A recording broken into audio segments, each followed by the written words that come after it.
예수님 당시 이스라엘의 수도는 예루살렘입니다.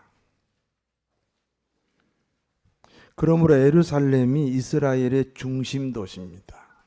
정치와 경제와 종교와 사회 문화 모든 중심 지역이 예루살렘입니다.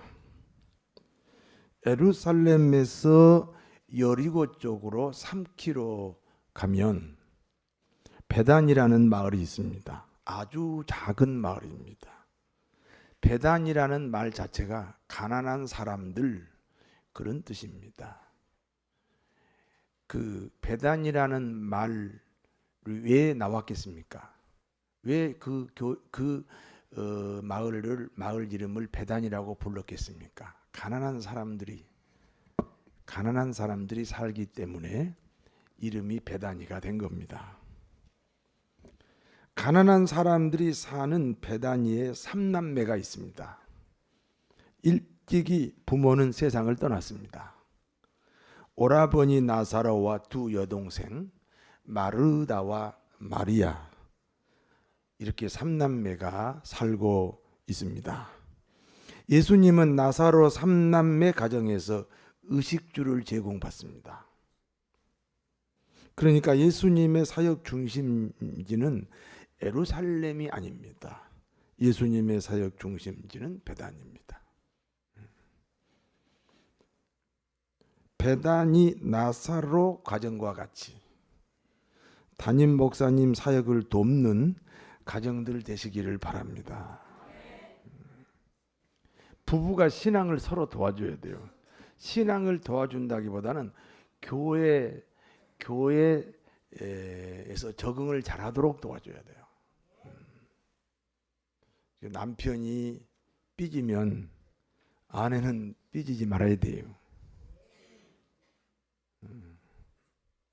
별로 금술이 안 좋더구만 어떻게 교회 문제만 나오면, 그것도 부정적인 교회 문제만 나오면 아주 하나가 되는지 몰라요.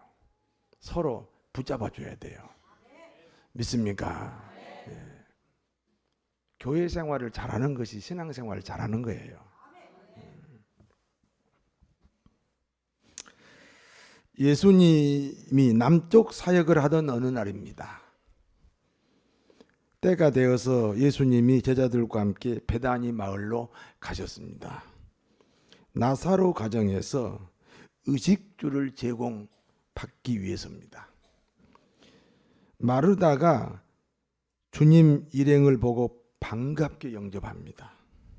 누가복음 10장 38절에 그들이 길 갈 때 예수님께서 한 마을에 들어가시매 마르다라 이름하는 한 여자가 자기 집으로 영접하더라.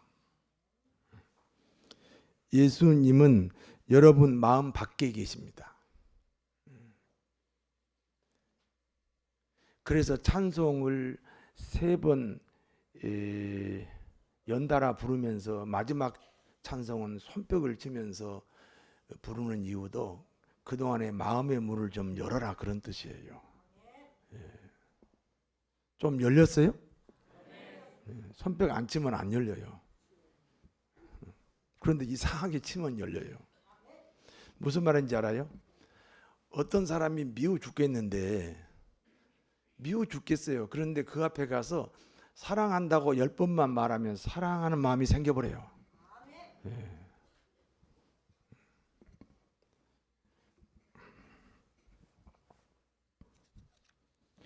예수님은 여러분의 마음 밖에 계십니다. 마음의 문을 여셔야 됩니다. 볼지어다 내가 문 밖에 서서 기다린다. 너희 마음의 문을 두드린다. 누구든지 내 음성을 듣고 너희 마음의 문을 열면 내가 그에게로 들어가 그로 더불어 먹고 그는 나와 더불어 먹으리라. 주님을 마음에 영접했습니까? 영접했다면 주님이 여러분의 주인입니다. 주님이 주인 되시면 생각이 바뀝니다. 주님을 믿듯이 목사님을 신뢰합니다. 이게 굉장히 중요하기 때문에 제가 목사님이니까 목사님 입에서 목사님이 그런 말씀하세요. 그렇게 할 수밖에 없어요. 예. 세상이 하도 이렇게 이상한 세상이 돼가지고 지금 목회자를 신뢰하지 않는 세상이잖아요. 신뢰해야 됩니다. 주님을 사랑하듯이 교회를 사랑해야 합니다. 다시 묻습니다. 주님을 마음에 영접하셨습니까? 어떻게 세 번째 물으니까 대답을 합니까? 한 번 더 물어볼게요.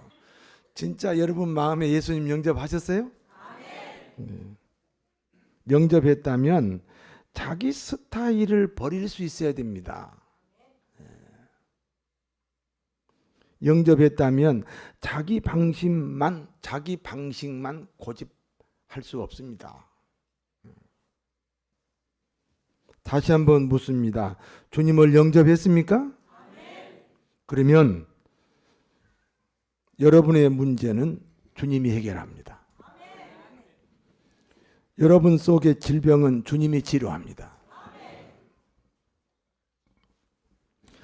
주님과 제자들은 나사로 삼남매의 집으로 가셨습니다.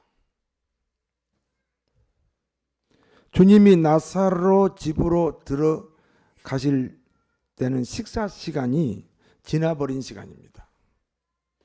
주님과 제자들은 몹시 배가 고팠습니다.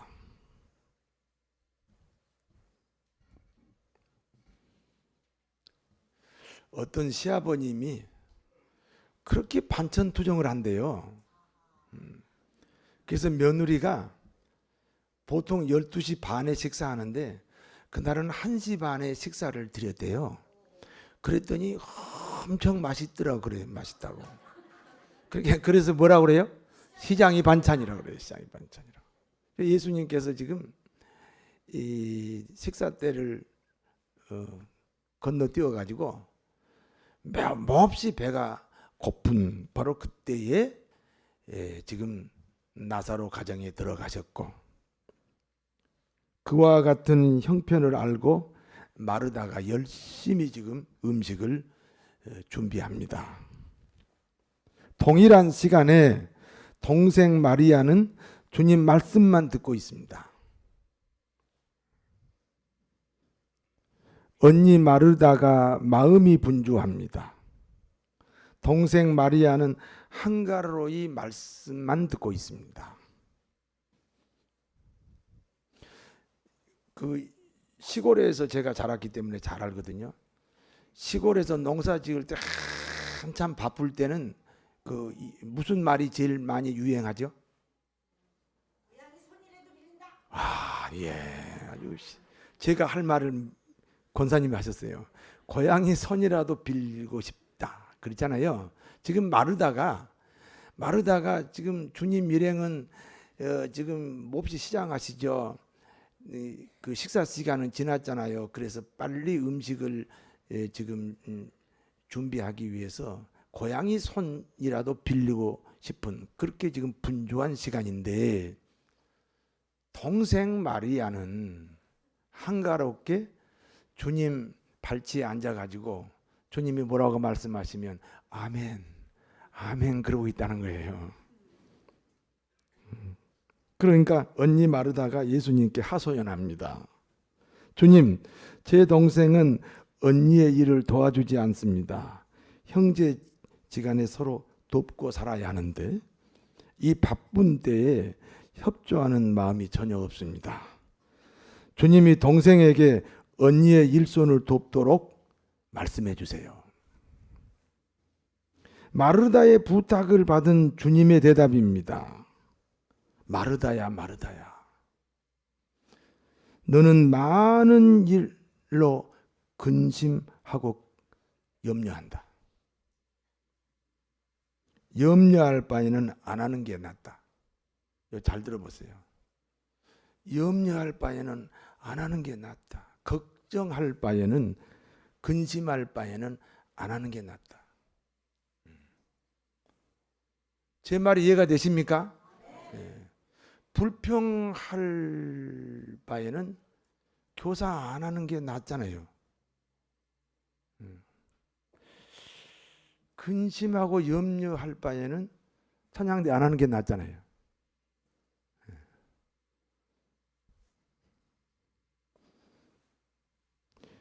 그래도 꼭 해야 한다면 한 가지만 해라. 주님이 다시 말씀합니다. 마르다야, 내가 식사 준비하는 것보다, 내가 지금 내 배고픔을 해결하기 위해서 식사를 준비하는 것보다 마리아처럼 말씀 듣는 일이 더 좋은 선택이다. 사실 여러분 이해가 돼요? 뭘 이해가 돼요? 그렇게 마구잡이로 믿지 말고 진짜로 이해가 돼야 돼. 아니 무슨 음식을 지금 장만하는 일이 급하지. 언니는 그 땀을 뻘뻘 흘리면서 고생하는데 동생 마리아가 그늘에 앉아갖고 아무 일도 않고 한가로이 주님 앞에 말씀 듣고 있는 게 그게 언니 입장에서 이해가 돼요? 여러분이 생각해도 이해가 돼요? 안 되잖아요. 그런데 예수님은 자기 자신을 위해서 열심히 음식 장만하는 언니 마르다보다 그와 같은 때 아무것도 하지 않고 그냥 말씀을 듣는 동생 마리아가 더 좋은 선택을 했다는 거예요. 아직은 그냥 아멘 하지 말고 좀 더 들어보시고 아멘 하시는 게 좋아요. 그렇잖아요. 예. 여기까지가 오늘 본문의 내용이고 이 본문에 대한 교훈을 말씀드립니다. 한번 따라서 하세요. 신앙은 사람의 상식을 뛰어넘는다는 사실이다.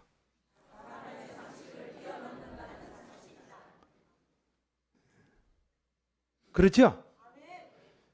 우리 사람의 상식이 뭐예요? 아니 마르다처럼 지금 예수님의 식사 준비하는 것이 그리고 그 언니 식사 준비하며 뛰어다니는 그 언니 마르다를 도와주는 것이 이 마리아의 당연한 동생의 도리잖아요. 그런데 예수님은 그 마르다 음식 준비하는 마르다보다 한가롭게 앉아서 말씀 듣는 마리아가 더 좋은 선택을 했다. 자, 그러니까 한번 더 따라서 하세요.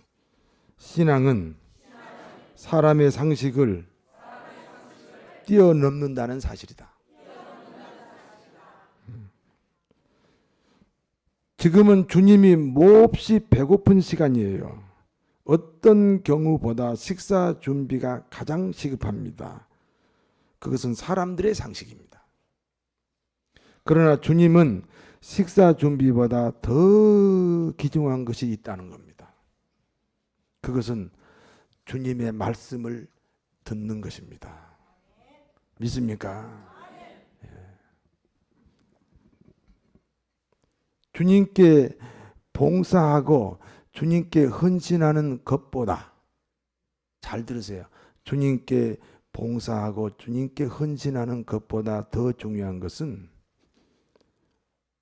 오늘 이 시간 말씀을 듣는 겁니다. 오늘 이 시간 말씀의 은혜를 받는 겁니다. 과거에 받은 은혜, 과거에 받은 신앙 체험 때문에 헌신합니다. 봉사합니다. 그런데 지금 받은 은혜는 없습니다. 그러면 반드시 교만해집니다. 사람이요, 살아가는 상식, 사람이 살아가는 이치도 그렇습니다.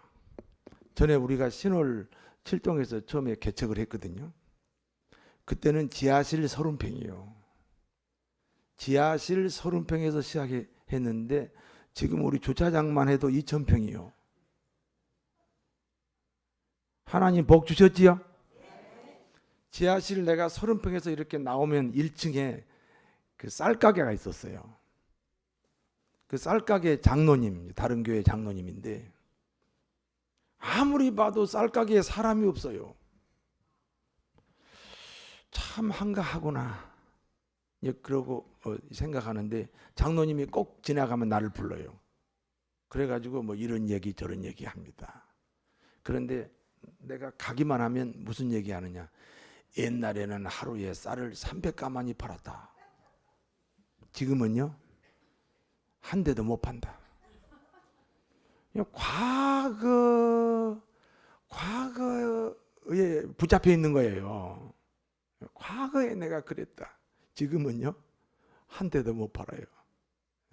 이 과거에 붙잡혀 있기 때문에 미래로 못 가요. 신앙도 마찬가지입니다. 과거에 받은 은혜, 과거에 받은 신앙 체험 때문에 헌신합니다. 봉사합니다. 그런데 지금 받은 은혜가 없습니다. 그러면 반드시 교만이 찾아옵니다. 잠언서 14장 3절입니다. 같이 한번 읽어봐요. 미련한 자는 교만하여 입으로 매를 자청하고 지혜로운 자의 입술은 자기를 보존하느니라.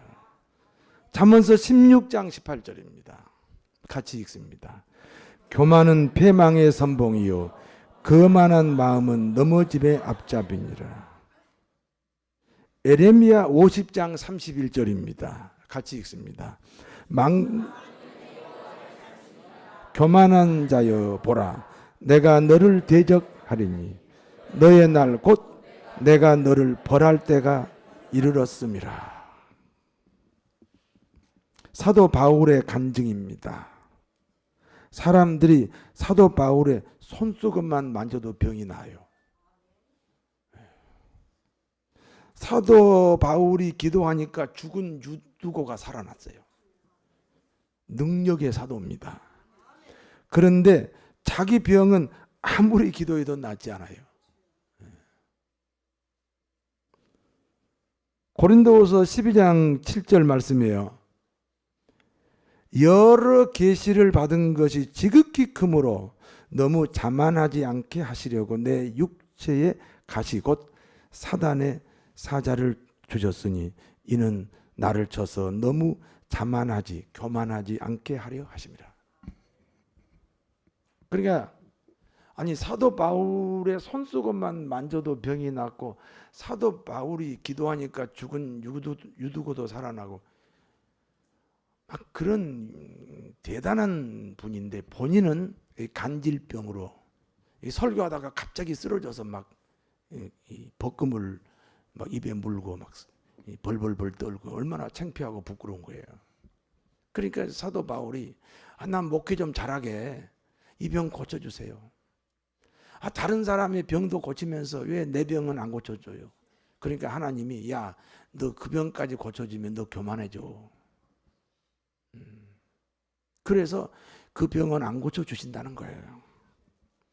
병 고치는 능력보다 죽은 사람 살리는 기적보다 더 중요한 것이 교만하지 않는 것이라는 고백입니다. 사도 바울이 대사도로 일생을 마칠 수 있었던 것은 과거의 은혜가 아닙니다. 지금 받은 은혜입니다. 나는 죄인 중에 괴수다.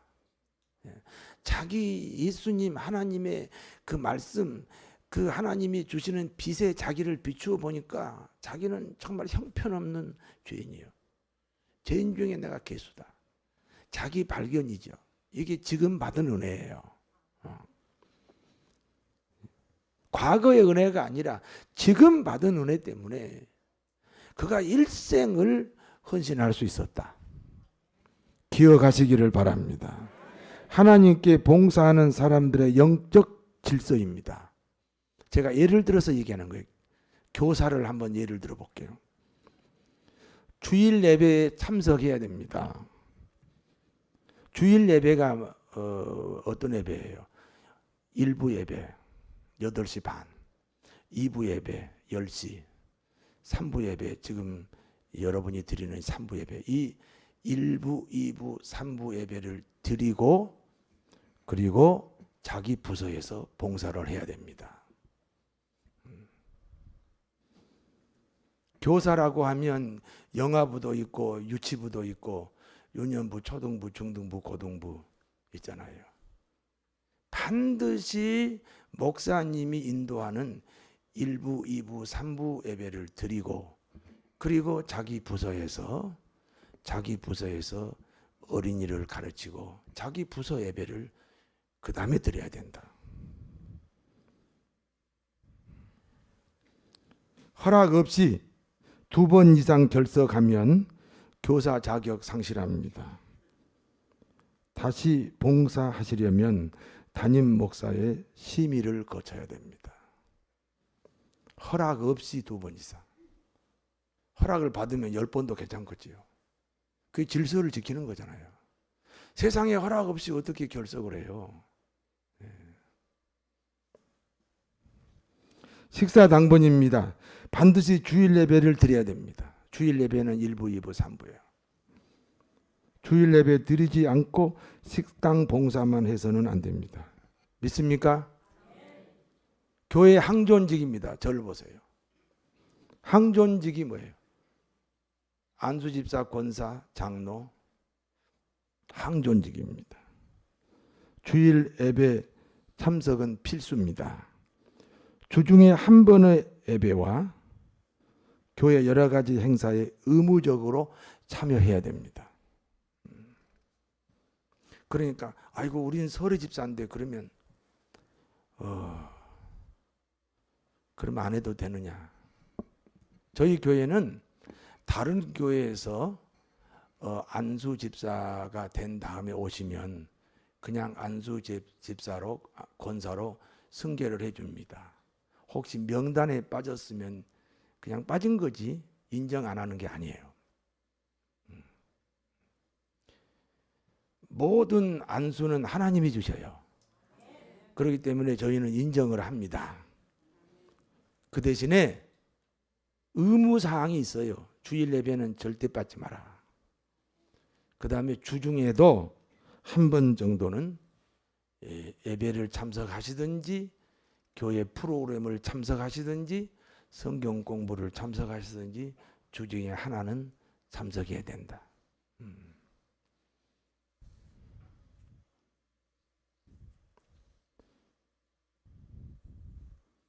아까 교사 얘기했는데 찬양대도 마찬가지예요.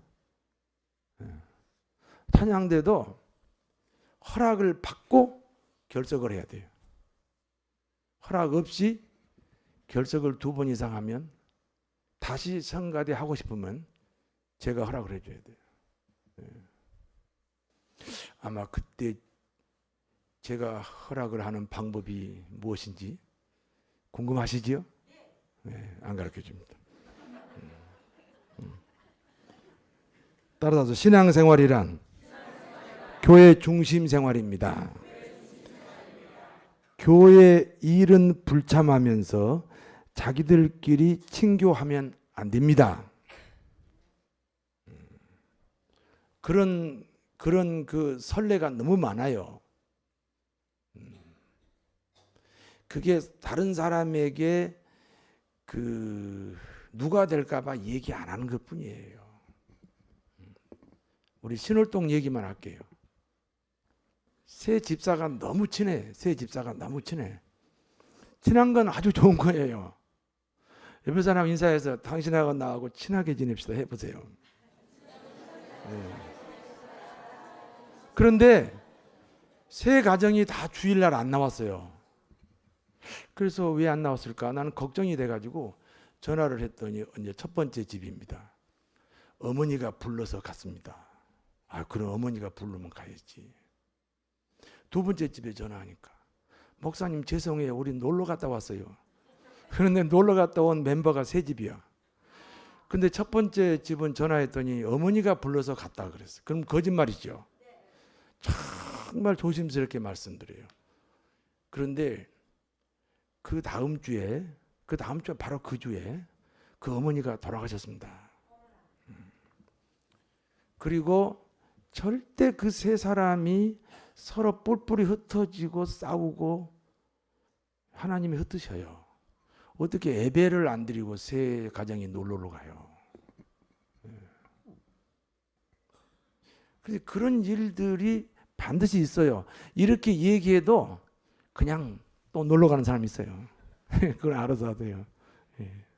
저는 얘기했으니까. 어느 때부터인지 한국 교회가 자기 상식으로 신앙생활하기 시작합니다. 아무래도 잘 살게 되다 보니까 아프면 병원 가면 낫고 기도할 거 뭐 있어요.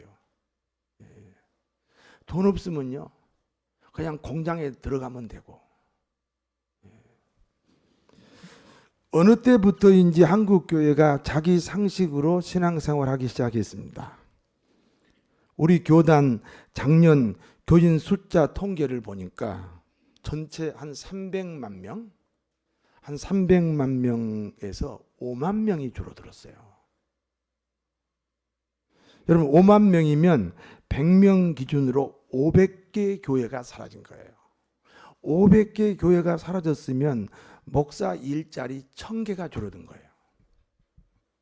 1년에 목사님들이 한 1000명 정도 안수받고 나오거든요. 늘어나도 시원찮은 판에 1000명의 목사의 일자리가 줄어들었다. 한국 교회 미자리 교회가 45%입니다. 미자리 교회라는 말은 목회자의 그 생활이 안 된다. 목회자의 생활이 안 돼요. 그게 한 45%예요.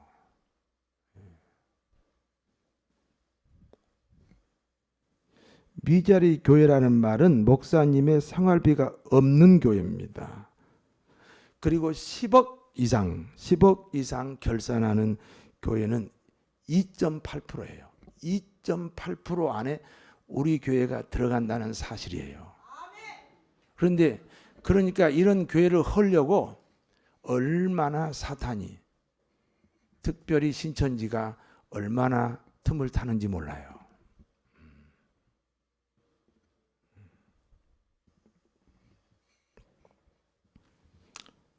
제가 신월동에서 목회할 때 얘기 하나만 하겠습니다. 처음에 개척을 해가지고 얼마 안 됐어요. 한 달에 헌금 전체 액수가 한 40만 원 됐을 거예요. 이건 확실한 건 몰라요. 대개 한 40만 원. 그러니까 그 당시 이제 목사님 사례비가 없는 때지요.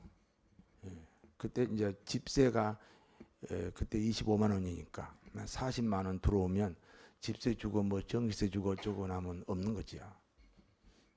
그럴 때에 내게 들려온 소문이 하나 있어요. 거기 우성산가 사거리에 큰 이불집을 하는 집사님이 계신데 그분이 우리 교회로 온다는 거예요. 그게 이제 소문이 들렸어요. 제가 기대를 하겠어요, 안 하겠어요? 그런데 또 소문이 또 들렸어요. 그분은 11조가 60만 원이다. 그리고 자기가 봉고차가 있는데 우리는 차가 없잖아요. 봉고차가 있는데 그 차로 우리 교인들을 실어 날리겠다.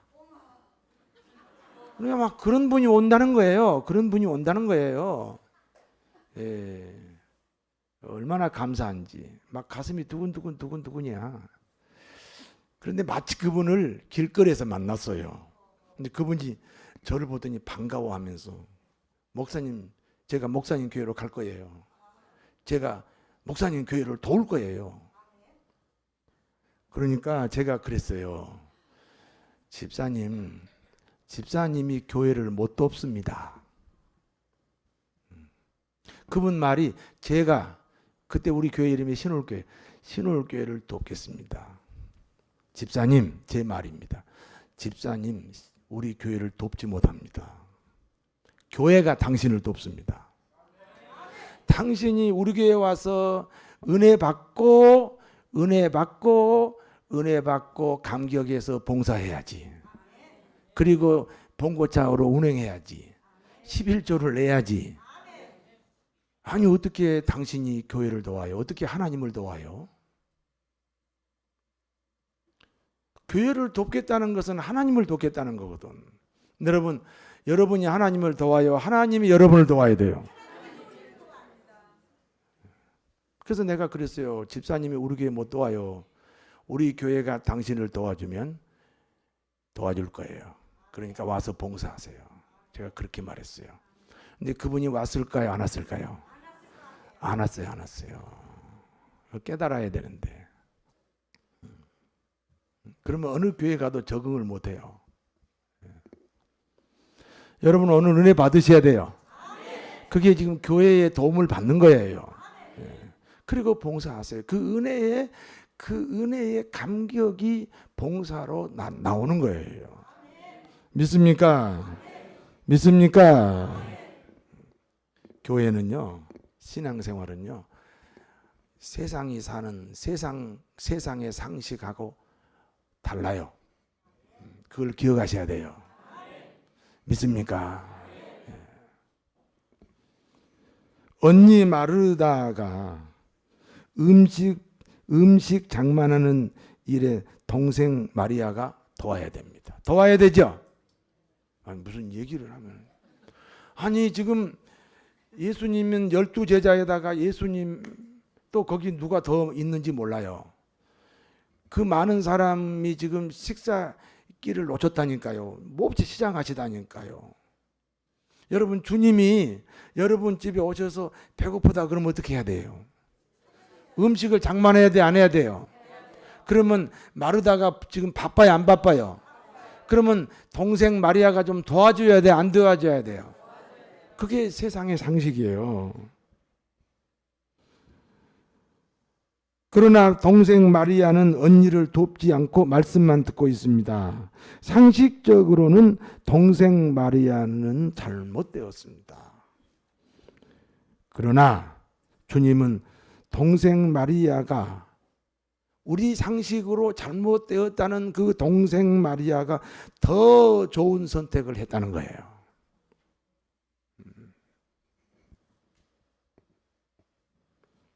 더 좋은 선택입니다. 봉사보다 먼저 은혜를 받으라는 것입니다. 더 좋은 선택으로 승리하는 여러분 되시기를 진심으로 축원합니다. 기도하겠습니다.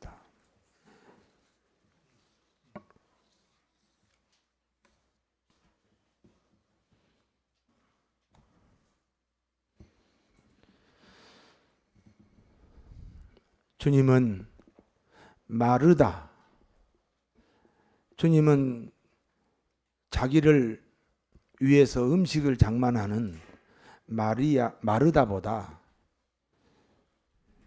주님 말씀 듣고 아멘하는, 은혜를 사모하는 마리아를 선택하시도록 오늘 우리에게 말씀하시는 줄로 믿습니다. 좋은 선택을 통해서 2018년 승리하시는 모든 교우들 되기를 진심으로 기도합니다. 아멘.